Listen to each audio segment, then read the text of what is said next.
Hi guys, welcome to my channel.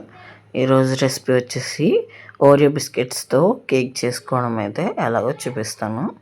ముందుగా నా ఛానల్ని సబ్స్క్రైబ్ చేసుకోండి, లైక్ చేయండి, షేర్ చేయండి. ఫస్ట్ స్టవ్ వెలిగించి దాని తర్వాత దాని మీద మందపాటి కడాయి పెట్టుకొని ఇసుక కానీ లేదా సాల్ట్ కానీ వేసుకొని మనమైతే ప్రీ హీట్కి పెట్టుకోవాలి. ఆ తర్వాత మిక్సీ జార్లోకి ఒక 6 ఓరియోస్ అయితే తీసుకున్నాను బిస్కెట్స్. అది మిక్సీ పట్టుకున్న తర్వాత అందులోకి ఒక హాఫ్ కప్ అయితే మిల్క్ వేసుకొని ఒక హాఫ్ కప్ షుగర్ని కూడా వేసుకున్నాను. ఆ తర్వాత అందులోకి మనం బేకింగ్ పౌడర్ అండ్ బేకింగ్ సోడాని కూడా వేసుకొని మిక్సీ చేసుకోవాలండి.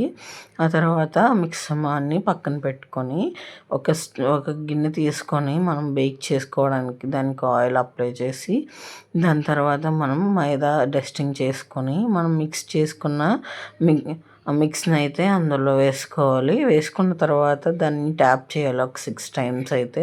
అందులో ఎయిర్ బబుల్స్ ఏమన్నా ఉంటే పోతాయండి. ఆ తర్వాత మనం ముందుగా ప్రీ హీట్ చేసుకున్న శాండ్లో అయితే గిన్నెను పెట్టుకుని లో టు మీడియం ఫ్లేమ్లో ఒక 30 నుంచి 35 మినిట్స్ కుక్ చేసుకోవాలి. నాకైతే 35 మినిట్స్ తర్వాత మంచిగా కుక్ అయిందండి.